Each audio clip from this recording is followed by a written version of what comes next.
So let's go ahead and talk about the hindquarter yield first. The hindquarter yield is where one of their back legs steps across their other leg. So here I'm looking at his hip, and then you watch the leg and the closest one crossed over the farther one. That is the hindquarter yield, or disengaging the hindquarters. So my sequence of cues for the hindquarter yield is going to be leaning over and looking at his hip. If he doesn't respond to that, then I'm going to tap the air. If he still doesn't respond to that, then I will tap his hip or his hindquarter until he responds. Right now I'm just asking for one step and then releasing the pressure. Once he gets more comfortable with it, then I can ask for more and eventually get him to do a full circle around. So looking at the hip, tapping the air, and there he yielded, so then I'll release the pressure. And there he kind of got jumpy with the whip, so I'm going to do some desensitizing just so that he's not uptight. And then go ahead and move to the other side.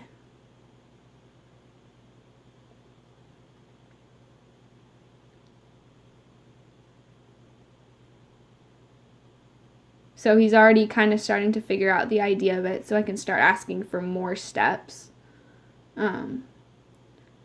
This time I may ask all the way around. So if you watch his legs closely, you can see how the one crosses all the way over the other one. And then release.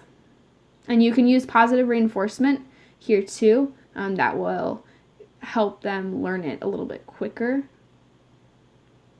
So then I'm doing some more desensitizing. I'm going to go ahead go from here and then release. And eventually they should get to the point where all you have to do is look at their hindquarter and they will yield. You won't even have to use the whip. So here he's kind of ignoring me, so I'm going to have to get a little bit more animated with my body language. And then I'll move to his other side again. Now here, if you look, he's kind of trying to block me out on his right side. He has a weaker right side and doesn't really like me being over there as much. So he's trying to pull his head over so that I can't get to that side. So I'm just going to keep walking with him until he eventually stands still. I may do a hindquarter yield the other way. I can also use my whip or my hand to kind of guide his head around so that he lets me stand there. And just keep walking with them if they block you out until they calm down and stand still. And then you can pet him and then release pressure. But if you were to walk away right then, that would reward them and then they would continue to do it. So he's still trying to walk away from me, so I'm just going to keep following him until he stands still like that, and then I'll pet him. And then he calms down from there. And then I can go ahead and ask for a hindquarter yield once he's calmed down. So that is how I teach my horses the hindquarter yield. Remember also, when you're teaching them something new, like I've said before, you go ahead and mix it up a little bit, do some tracking, do some backing up if you work with that already, just so that they don't get bored and so that they also don't start anticipating your movement and what you're going to ask them to do.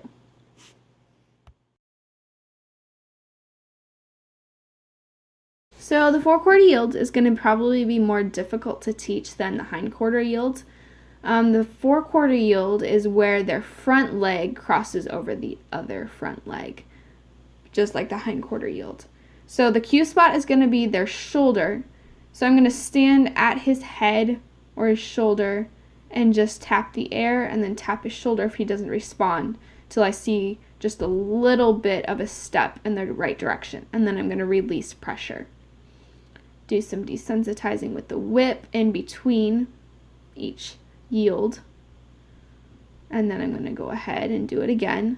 He wants to back up, so I'm just going to keep following him until I see that one step over. And make sure you're not hitting your horse with the whip. You can lightly tap his shoulder if he's not responding to the tapping with the air, but you don't want to get really hard with the whip because then they'll start shutting down to that pressure. So tapping the air, and then that one leg came over just a little bit, so I will release pressure. And you can use positive reinforcement here too if you want. So tapping the air, and then just like that, he's kind of already starting to figure it out. And like I said, the four-quarter yield is going to be a lot more difficult to teach, so it's going to take multiple sessions before they really start to get the idea of it. So just try to keep your sessions short, just like anything when you're teaching a new concept. And there he wants to keep backing up, so I'm just going to keep following him, tapping, and it looks like I'm hitting hard, but I'm not. It's still just light pressure. I'm just getting a little bit more exaggerated with the movement of my whip.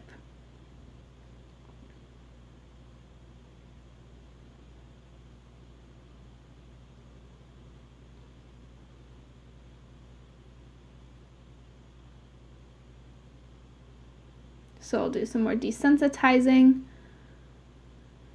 Then go ahead, tap the air. And he still wants to back up, so I'm just going to keep following him. Remember, you don't want to release the pressure when they give you the wrong answer. You want to just keep following them until they give you one little baby step towards the right answer, and then release. Just like that. And then walk away.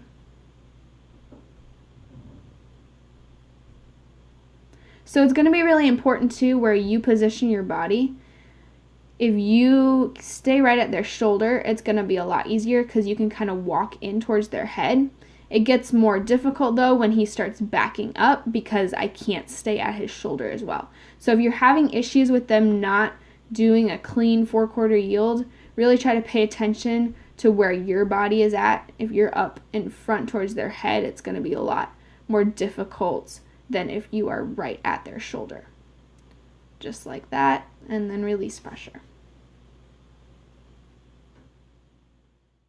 So that is how I teach the forequarter and hindquarter yields. That will kind of give you something else to work on. I also just made a video on how to teach your horses 3 different ways to back up, so make sure you go check that video out. Hopefully this helps you guys. Now that you have learned this stuff, you can start actually moving into bigger spaces with your Liberty and kind of start working on some trick training. But these exercises in the videos I've put out so far are the very core exercises of your Liberty work. So hopefully this has helped you guys. If you have any questions, be sure to let me know in the comments. And thank you guys so much for watching.